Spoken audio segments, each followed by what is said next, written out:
Muy buenos días, querido octavo básico.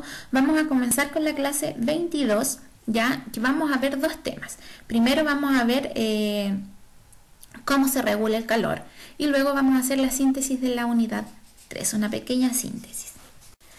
Por lo tanto, el propósito de esta clase es conocer los materiales que son aislantes y conductores del calor y además el otro objetivo es recordar los conceptos principales de la unidad. Vamos a comenzar con los conductores térmicos. Ya los conductores térmicos, si ustedes se fijan en la imagen, hay metales, ya porque el metal es un buen conductor térmico, a la vez también es un buen conductor de la electricidad que le hemos visto ya anteriormente. ¿Ya? Los conductores térmicos son materiales que conducen energía térmica fácilmente. ¿Ya?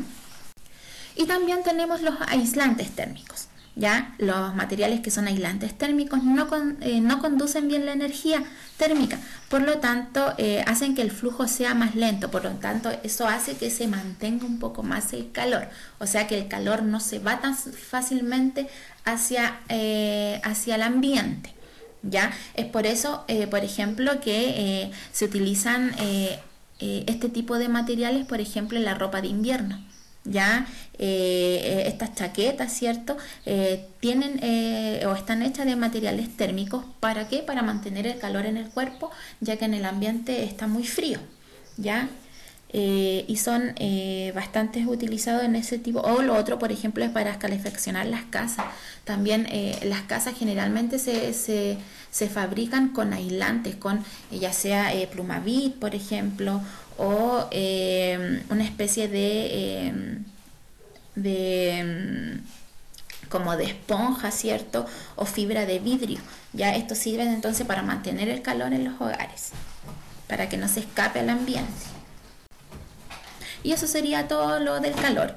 Ya era cortito porque era lo último que me faltaba para terminar esa unidad.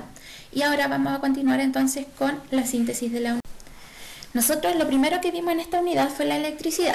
Ya hablamos acerca de las fuerzas eléctricas, acerca de atracción y repulsión.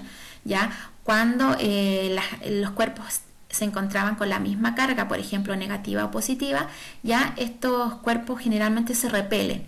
Ya a diferencia de dos cuerpos que se encuentran con carga distinta, ¿cierto? Una positiva y una negativa, estos cuerpos se van a atraer. A eso se refiere eso, para ir recordando un poquito. Hablamos también de la electrización de los cuerpos, ya los métodos de electrizar un cuerpo, como son el frotamiento, ¿cierto? El contacto y la inducción.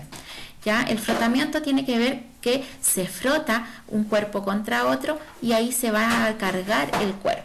Ya la de contacto es cuando ya se acerca un cuerpo cargado con uno neutro.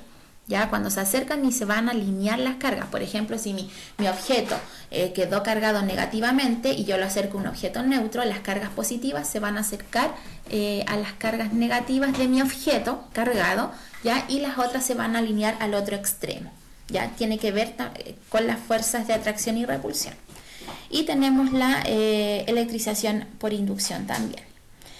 Hablamos también de la corriente eléctrica, hablamos de los materiales que son conductores, ¿cierto? de la electricidad y materiales que son aislantes. Ya los materiales conductores de la electricidad generalmente son los metales, son muy buenos conductores de la electricidad, del agua también.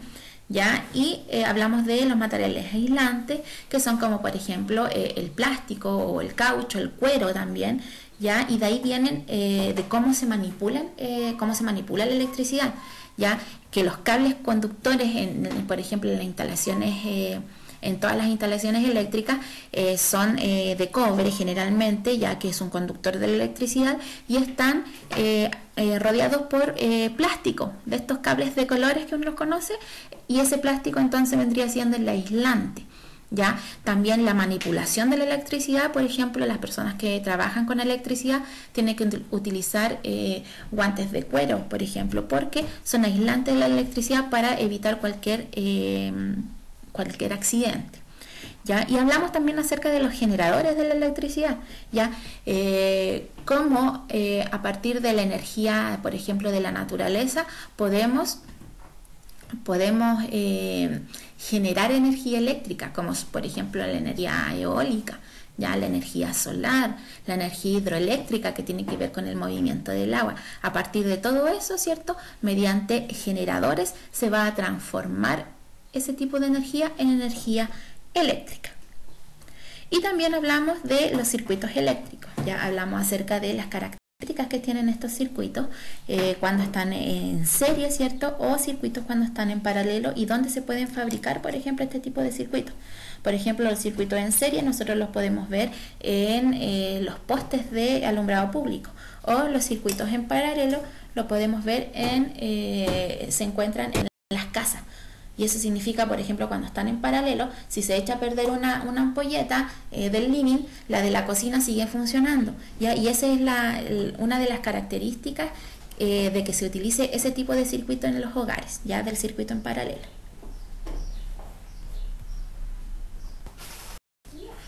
Y también hablamos acerca del calor, ya hablamos del calor y temperatura, la diferencia entre ambos. Ya la temperatura tiene que ver con el movimiento de las partículas, ya por eso dice ahí teoría cinética molecular. Tiene que, a ver, el término calor y temperatura están asociados, pero no son lo mismo. Ya la temperatura se puede medir, en cambio el calor no. El calor tiene que ver con la energía que se transfiere de un cuerpo a otro. ¿Ya? Obviamente la temperatura va aumentando y va cambiando los estados de la materia debido al movimiento de partículas, ¿ya? Al aplicarle entonces la temperatura al sólido hace que sus moléculas se dispersen un poco más, por eso cambia a estado líquido. ¿Ya? Cuando están en estado líquido y le seguimos aumentando temperatura, eso hace que las moléculas tiendan a separarse mucho más, se debilita, ¿cierto?, la fuerza de atracción que tenían anteriormente las moléculas, por lo tanto pasa a estado gaseoso. Y así, ¿cierto?, si se le sigue aumentando la temperatura, pasa a estado plasma, que es cuando se ionizan entonces las moléculas, ¿ya? También hablamos de lo último que hablé, que fue ahora en esta clase, es la regulación del calor de los materiales conductores y aislantes del calor. Y lo otro es acerca de la propagación del calor.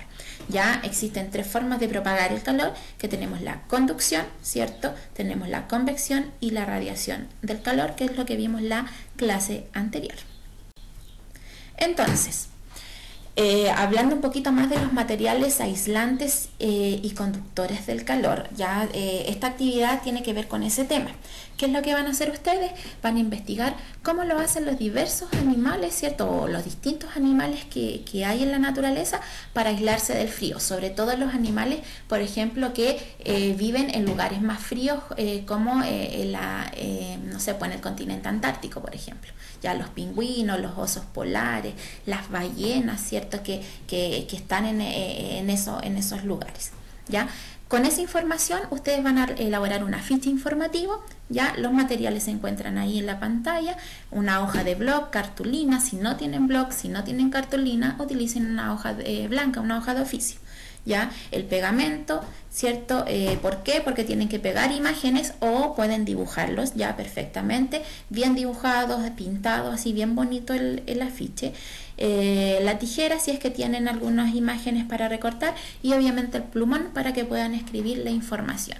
Tiene que ser con una letra legible, ordenada, por favor. Recuerden que eso lo tengo que evaluar. Y eso sería todo. Un abrazo a cada uno de ustedes. Que se encuentren muy bien. Chao, chao.